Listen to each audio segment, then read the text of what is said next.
Boa noite, irmãos. É um prazer poder compartilhar um pouquinho mais da palavra de Deus, né? Para os irmãos, poder passar um pouquinho do que tenho aprendido.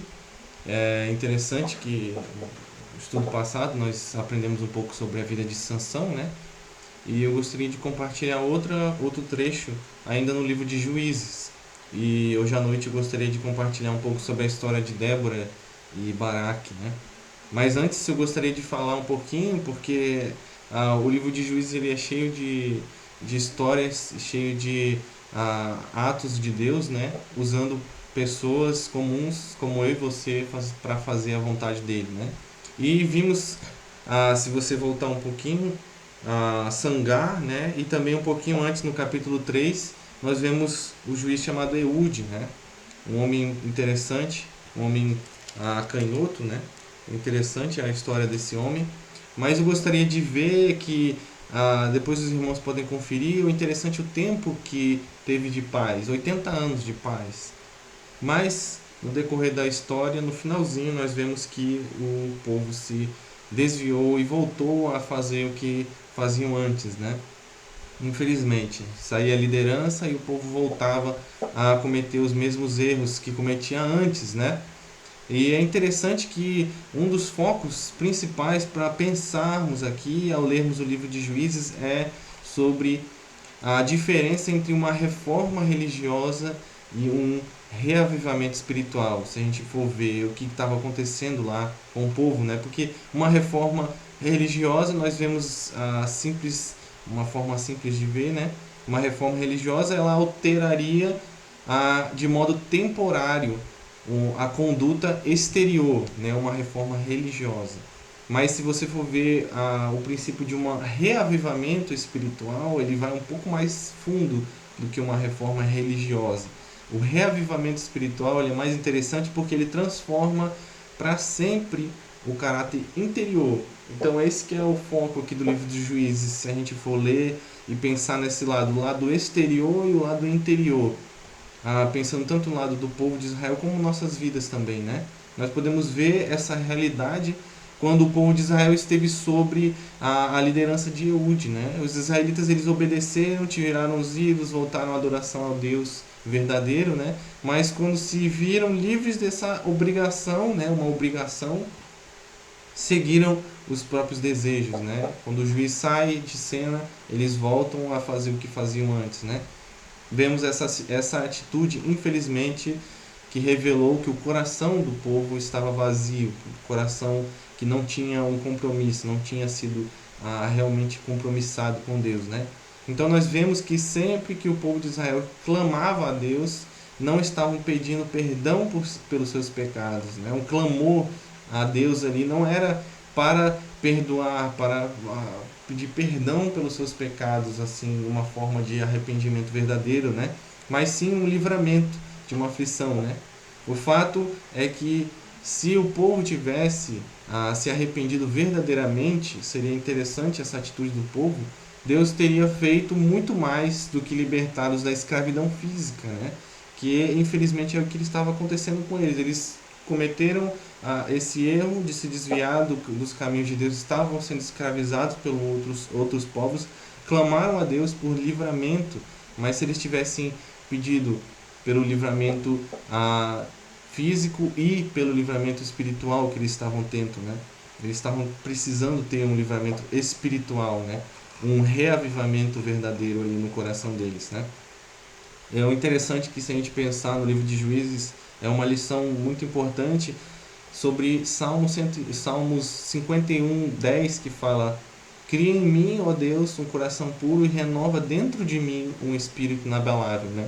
O salmista está falando de algo que é do interior, algo que tem que ser uma mudança interior, algo que deve ser um compromisso, né? E o povo parece que a gente vai colocando o pensamento e vai vendo e firmando essa ideia de que o povo ele não tinha um compromisso interior com Deus, né? Era algo somente do exterior, a aflição exterior que eles estavam passando, que eles queriam ser livrados. E passando agora para a história aqui de Débora e Baraque, nós vemos que infelizmente o povo já estava longe de Deus, né? Mas tinha alguém que Deus levantou, que era Débora, para dar uma instrução ao povo ali, né? E é o modo como Deus agiu com o povo de Israel agora, nesse contexto de Débora e Baraque, que é interessante.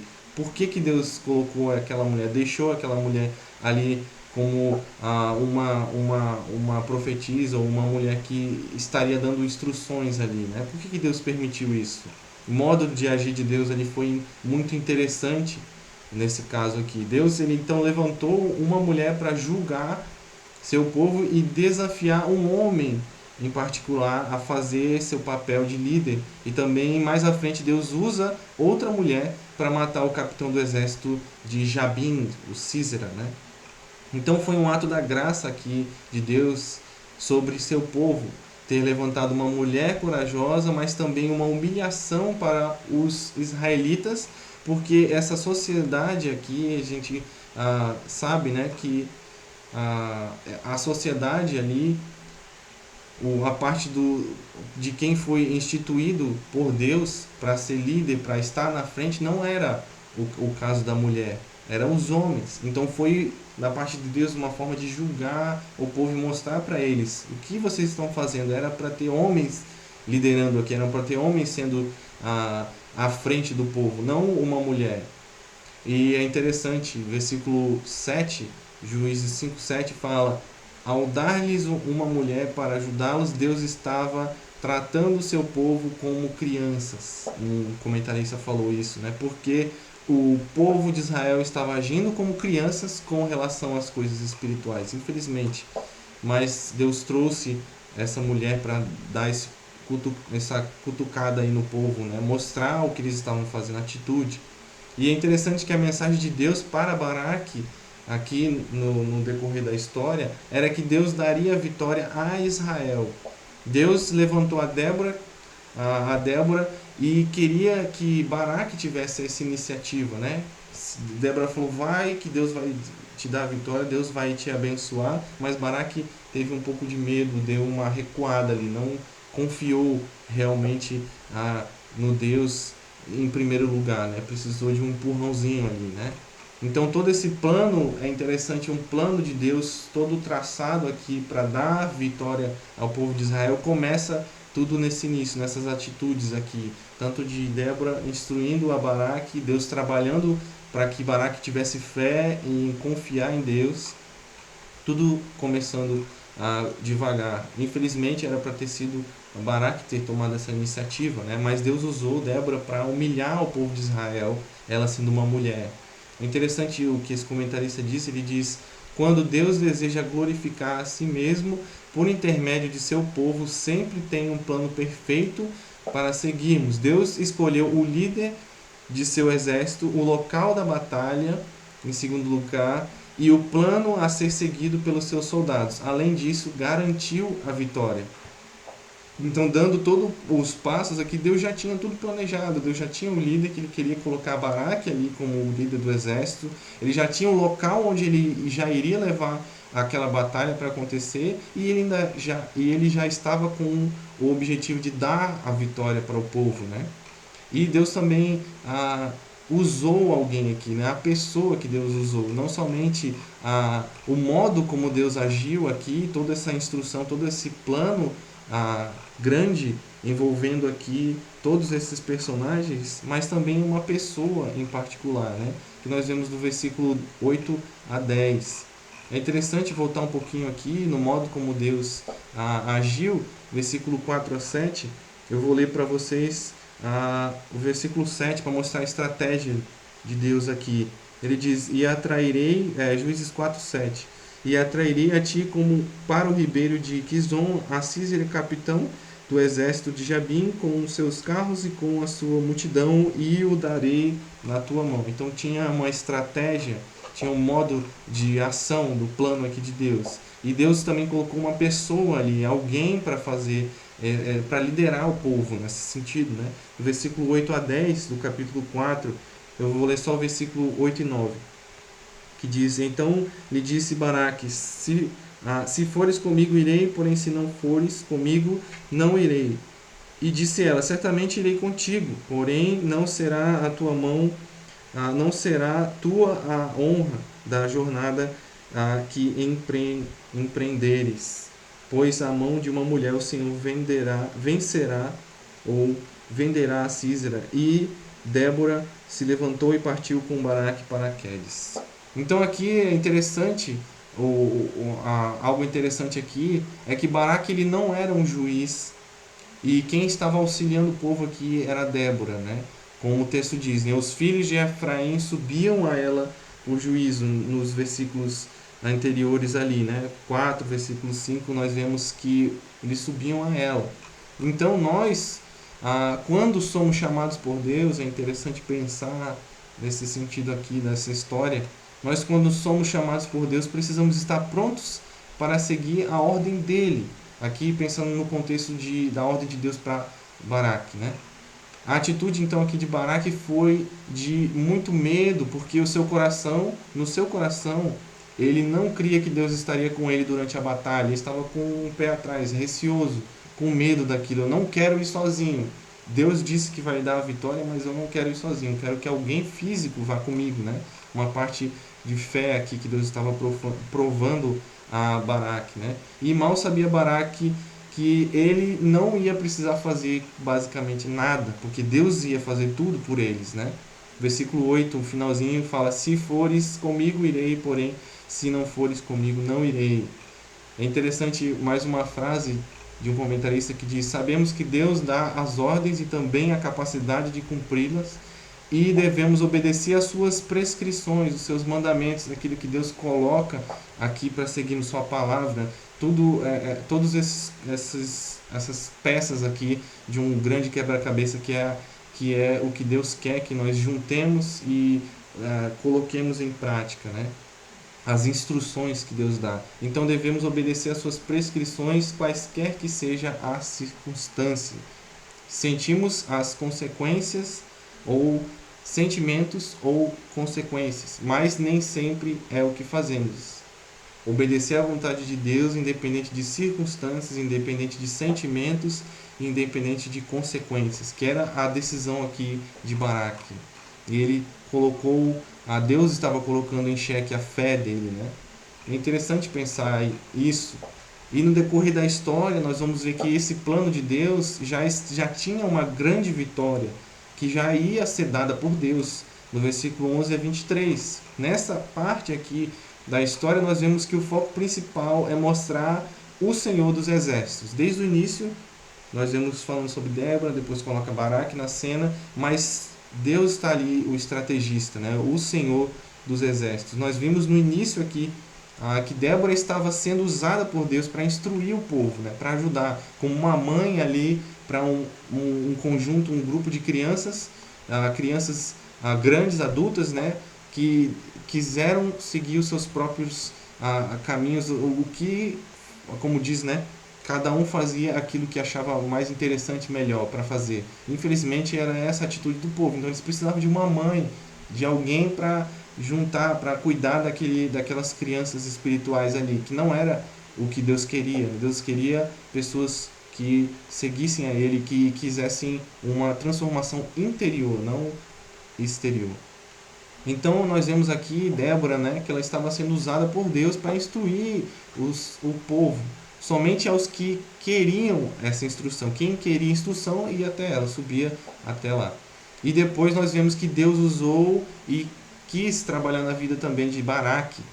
Uma grande obra Deus quis fazer na vida desse homem com essa grande tarefa para ele. E nós vamos ver então essa grande salvação, o que Deus queria levar ao povo, uma libertação daquela opressão desse grande exército, desse homem aqui. No início do capítulo 4 nós vemos, né, versículo 2: e vendeu-os o Senhor na mão de Jabim, rei de Canaã, que reinava em Azor, e Císera era o capitão do seu exército. Então tinha uma aflição, tinha alguém que estava atrapalhando ali, né? Estavam sofrendo. Então veremos que Deus não apenas controlou o exército inimigo e o conduziu até a cilada, como também controlou as condições de tempo e usou a tempestade para derrotar as tropas de Císera. É interessante que esse plano de Deus, essa estratégia de Deus em colocar um capitão para liderar o povo de Israel, colocar, dar a vitória, já falar que já ganharia a guerra ali, Deus também já tinha uma estratégia, já ia levar o exército de Síria para um local específico que haveria uma grande vitória ali. Versículo 11 e 12 do capítulo 4 é interessante a gente dar uma olhadinha lá, que fala o que Deus começou ali a aplicar aquela parte do plano, que era levar o exército até o local. Diz lá, versículo 11 e 12 de Juízes 4. E Eber Queneu, que se tinha apartado dos queneus, dos filhos de Obabe, sogro de Moisés, e tinha estendido as suas tendas até o carvalho de Zaanim, que estava junto a Quedes, e anunciaram a Sísera que Baraque, filho de Abinoão, tinha subido ao monte Tabor. Então Deus usou esse homem Eber para avisar sobre a movimentação do exército de Israel. Então esse era o plano, já estava traçado por Deus para Eber entrar nessa estratégia toda de Deus aqui. Algo que Eben não sabia era que Deus estava no controle e de tudo ali da situação. E usou toda essa situação para levar esse exército para lá. É muito interessante ver essa continuidade no texto, ver como é que Deus fez isso, como é que Deus guiou para lá. Deus estava no controle, Deus estava guiando. E agora nós vamos ver no versículo 13 a 16 a derrota de Sísera, né?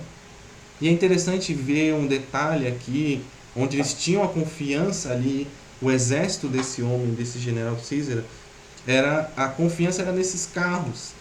E os cananeus tinham grande confiança nesses carros, né? De 900 carros de ferro, que eles achavam que eles iam ser invencíveis, não ia ter ninguém para bater eles. Juízes 1:19 fala: e estava o Senhor com Judá e despovoou as montanhas, porém não expulsou aos moradores do vale, porquanto tinham carros de ferro.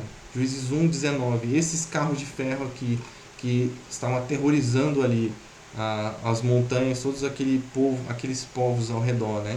E o grande milagre aqui de Deus foi a sua providência em enviar algo para atrapalhar nesse momento aqui, que no texto diz, né, no Ribeiro de Quizon. Algo aconteceu no Ribeiro de Quizon que atrapalhou e deu uma grande ajuda ao povo de Israel aqui, né? E é interessante ver porque essa referência está em Juízes 5, 20 a 22, que fala: desde os céus pelejaram até as estrelas, desde os lugares dos seus cursos pelejaram contra Sísera. O ribeiro de Quizon os arrastou. Aquele antigo ribeiro, o ribeiro de Quizon, pisaste, ó minha alma, à força.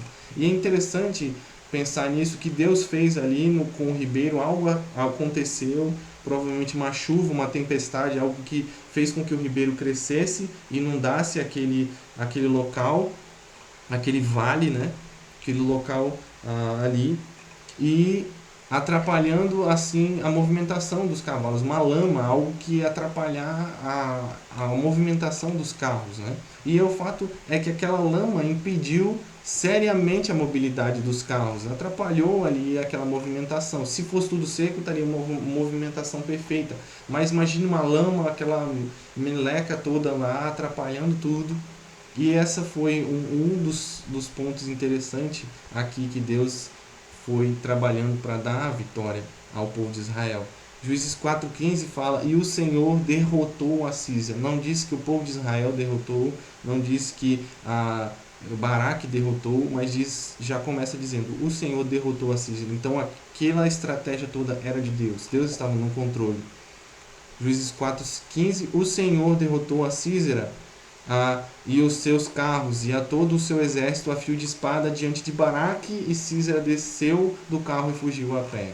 E aqui nós vemos aquela continuidade lá no início, né, do capítulo 4, quando a Débora fala: você lidera o povo, que Deus vai te dar a vitória. Ele recuou um pouco, e aí a Débora fala: então pela mão de uma mulher vai ser dito a vitória, né? É interessante que Deus deu essa honra a essa mulher, né? Císara então é morto. E nós vemos no versículos 17 a 23, né? Deus havia prometido que pela mão de uma mulher o comandante do exército seria morto. Versículo 9, Juízes 4:9, que fala sobre isso, né? E disse ela: certamente irei contigo, porém não será a tua honra na jornada que empreenderes, pois a mão de uma mulher o Senhor venderá a Císara. E Débora se levantou e partiu com Baraque para Quedes. E é interessante que no decorrer da história nós podemos ver o que foi que aconteceu. O comandante Císara então ele foge da batalha e acha refúgio na casa de Eber, né? Os irmãos conhecem a história. Tem Jael lá, mata o comandante e Deus já entrega a essa vitória pela mão de uma mulher. O fato naquela época, é interessante pensar, é que um capitão fugir da batalha era vergonhoso. Ser morto enquanto fugia era humilhante. Ser morto por uma mulher, porém, era o fim mais indigno de todos. Nós vemos isso também lá na frente, em Juízes 9:54, que um homem pede para o seu servo matar, para que ele não seja morto por uma mulher. Tamanho que era a mentalidade de que não posso ser morto em hipótese nenhuma por uma mulher. É uma vergonha muito grande. Mas Deus quis honrar aquelas mulheres, a Débora e Jael. Todo esse cuidado, irmãos de Deus, em usar cada detalhe dessa história para nos mostrar que Ele está no controle de tudo e de todos e nada foge dos seus olhos. Cada detalhe, a chuva, a parte do ribeiro que teve que subir, os carros sendo levados para aquela situação, Deus usando aquela mulher Débora e todos esses fatos, nada fugia do controle de Deus. Em meio a toda aquela aflição que o povo estava passando, Deus usou uma mulher para humilhar o orgulho e também a falta de confiança dos homens de sua época no poder de Deus. Aqueles homens daquela época, Deus usou essas mulheres para humilhar o povo e mostrar: vocês se afastaram de mim, era para vocês estar colocando o seu coração, a parte interior, no meu altar. E nós vemos a continuidade do capítulo 5, né, de Juízes, uma celebração pelos feitos de Deus. Eu não vou ler essas partes aqui para a gente poder chegar mais na frente para um ponto importante, mas nós vemos aqui uma celebração pelos feitos de Deus. Juízes 1:31. Do versículo 1 a 12, nós vemos todos do povo estavam louvando a Deus. Todos o povo louvem a Deus, glorifiquem a Deus por essa vitória.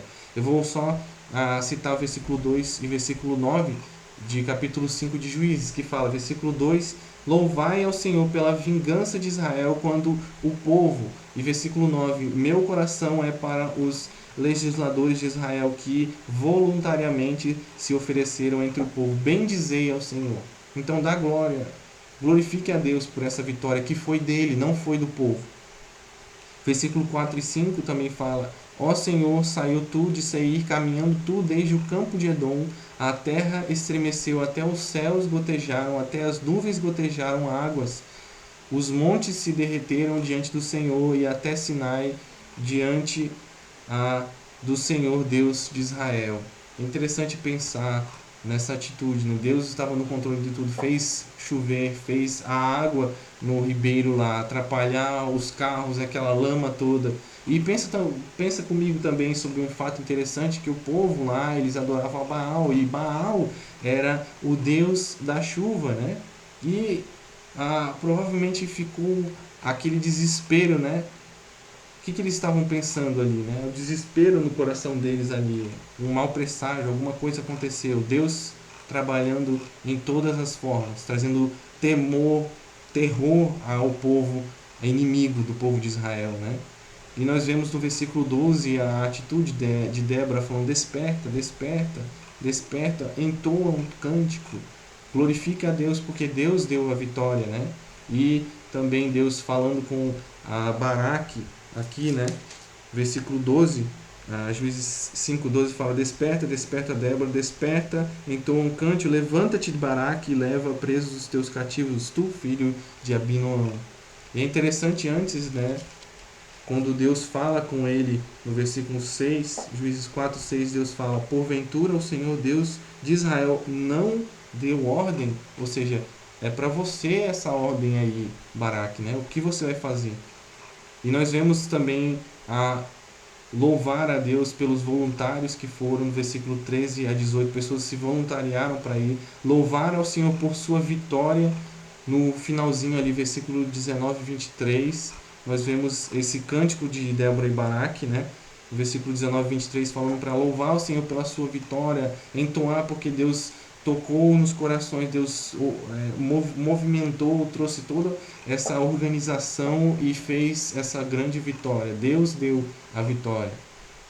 Mas eu gostaria de levar os irmãos para o finalzinho ali, um ponto importante aqui para a gente terminar, em Juízes 15, versículo 28 a 30, que a gente pode ver aqui algo muito interessante, que é a ilusão do mundo em achar que tudo vai acabar bem. Essa é, infelizmente, a visão do mundo hoje, né? Eles têm uma ilusão, acham que tudo vai acabar bem. Né? No final, tudo vai dar certo. No final do trecho de Juízes 5, nós vemos que o cântico nos passa a descrição da morte de Císara para um retrato aqui da mãe do capitão. Então tem aquele louvor a Deus, tudo aquilo, porque Deus deu a vitória, Císara foi morto, mas mostra o outro lado, a mãe de Císara na janela, né? Que tipo de esperança então tinha essa mãe? Será que era uma esperança baseada em fatos verdadeiros ou em uma mentira para aliviar a sua consciência? Como é que é? O que você acha disso? Pense quando eu vou ler aqui para os irmãos. Juízes 5, 28 a 30 fala: a mãe de Císara olhava pela janela e exclamava pela grade, né? E exclamava pela grade, dizendo: por que tarda em vir o seu carro? Por que se demoram os ruídos dos seus carros? As mais sábias das suas damas responderam, e até lá escondia a si mesma. E até ela respondia a si mesma, né? Ela mesma falando para ela, tentando falar: não, é impossível ele ter morrido, não, eles são vitoriosos, né? Porventura não achariam e repartiriam despojos, uma ou duas moças a cada homem? Para Císara, despojos de estofos coloridos, despojos de estofos coloridos bordados, de ambos os lados para despojo pelos despojos, né? Aqui nós vemos interessante essa atitude aqui da mãe. O que ela está pensando, né? Ela falando: ele está bem, já está com os despojos ali, está dividindo tudo que ele ganhou, tudo isso, né? Ele fala no finalzinho, né? De estofos coloridos bordados de ambos os lados para como despojo para os pescoços, né? Que é isso? Ela já tinha no seu coração: não, tá tudo certo, já tá tudo bem lá. Não, ninguém morreu, eles só estão demorando um pouquinho, mas já eles voltam, né? A esperança dela no coração, ela estava com uma ilusão ali nos seus olhos. Então, irmãos, para refletirmos aqui, quantas pessoas hoje em dia olham pela janela de suas suposições falsas e esperam algo que jamais acontecerá, né? Nós vemos aqui Císara, ele estava morto e jamais voltaria para casa. Deus já tinha matado, já tinha dado a vitória a Israel, né? Onde a sua mãe o esperava, né? Ele já tinha sido morto, não ia voltar mais para casa. A mãe e as servas ficaram repetindo para si mesmas e umas para as outras que tudo estava bem, quando na verdade não estava bem. Já tinha sido acabado o exército deles, né? E o mundo hoje, infelizmente, né? O mundo hoje acha que a sua vida sem Deus terá um final feliz. Sem Deus vai estar tudo bem. Deus não existe, ou Deus é aquilo que eu acho melhor para mim, ou aquilo que eu me sinto feliz, isso é Deus. Mas o mundo hoje acha que sua vida sem Deus terá um final feliz. Mas nós sabemos que sem Cristo não há esperança. E o versículo 31 é interessante, nos mostra um contraste entre os inimigos de Deus e aqueles que, como Císara, que pereceram nas trevas, e os que amam ao Senhor, que permaneceram que vão permanecer na luz do sol do meio-dia. Versículo 31 que fala, Juízes 5, 31. Assim, ó Senhor, pereçam todos os teus inimigos, porém os que te amam sejam como o sol quando sai na sua força. É interessante esse final do versículo, né? E um momento para nós pensarmos nessa atitude aqui de reflexão, né? Na caminhada desta vida só existe dois caminhos, né? Luz com Deus e trevas sem Ele. Amigos de Deus ou inimigos de Deus. A grande verdade, irmãos, dessa pequena parte do tempo de juízo, nessa pequena história aqui de Débora e Baraque, é a verdadeira esperança que temos ao andar com Deus e obedecer a seus preceitos. Então, nós teremos uma verdadeira esperança quando nós andamos com Deus e obedecemos seus preceitos, né? Aqueles que aqui seguiram aos princípios de Deus, obedeceram ao mandamento de Deus, tiveram uma esperança verdadeira. Em contraste aqui com Císara, que não achava que ia ter vitória, achava que estava fazendo algo que ia trazer grande glória para ele, mas ele estava combatendo alguém que não era para ser combatido, mas sim para ser servido, que era o Deus verdadeiro. E é interessante, irmãos, pensar o que Romanos 15, 4 diz sobre as Escrituras, né? Sobre os ensinamentos que nós podemos desfrutar todos os dias, né? Que é a palavra de Deus. Romanos 15, 4 fala, porque tudo o que dantes foi escrito para o nosso ensino foi escrito, para que pela paciência e consolação das Escrituras tenhamos esperança. Então esse é o fato, irmãos. Ao olharmos aqui no início, né, a ilusão do mundo em achar que tudo vai acabar bem, nós temos a verdadeira visão do mundo. Nós sabemos que o mundo é pecaminoso, nós sabemos quem é a nossa esperança. E esse é o desafio para nós hoje. Olhar para as Escrituras e encontrar a esperança, porque nas Escrituras nós teremos a esperança verdadeira, confiança em Deus. Toda essa estratégia, todo esse carinho, esse cuidado de Deus foi para dar esperança de que Ele daria vitória ao povo. E que Deus abençoe os irmãos, que os irmãos possam pensar e refletir. Romanos 15, 4, sobre a esperança. Também a história aqui que nós estudamos agora, Deus mostrando que Ele estava no controle, dando esperança ao povo. E lembrar que a verdadeira esperança que temos ao andar com Deus e obedecer nos seus preceitos. Nós temos isso, nós temos essa oportunidade. Você tem essa oportunidade de ter a verdadeira esperança. Tá bom, irmãos? Deus abençoe. Vou estar terminando agora com uma palavra de oração. Oremos. Senhor Deus, agradecemos, Pai, pela Tua palavra que nos traz esperança, Pai, a história, Pai, que estudamos agora, a de Débora e Baraque, Senhor, o modo como o Senhor teve que tratar o povo, Pai, como crianças que precisavam de uma mãe. Também trabalhar, Senhor, na fé de Baraque, para confiar em Ti, que o Senhor já disse para ele que o Senhor já daria vitória. Pedimos, Pai, que o Senhor fortaleça nossos corações, esteja nos desafiando a ouvir a Tua voz, ouvir a Tua palavra, que fala nossos corações e nos desafia a ter esperança, Pai, não no mundo, não em nada mais, mas a não ser em Cristo e na Sua palavra verdadeira, Pai. Que o Senhor esteja desafiando nossos corações a olhar para a tua palavra como a verdadeira esperança, porque ela é a palavra viva de Deus. Obrigado, Pai, o desafio, pela a instrução, e oramos, Pai, pelos irmãos, que o Senhor abençoe, fortaleça, Pai, e dê ânimo para passar pelas dificuldades da vida, Pai, com o Senhor. Oramos, Senhor, em nome de Cristo. Amém. Então, irmãos, Deus abençoe. Muito obrigado pela oportunidade. Grande abraço e até mais. Tchau.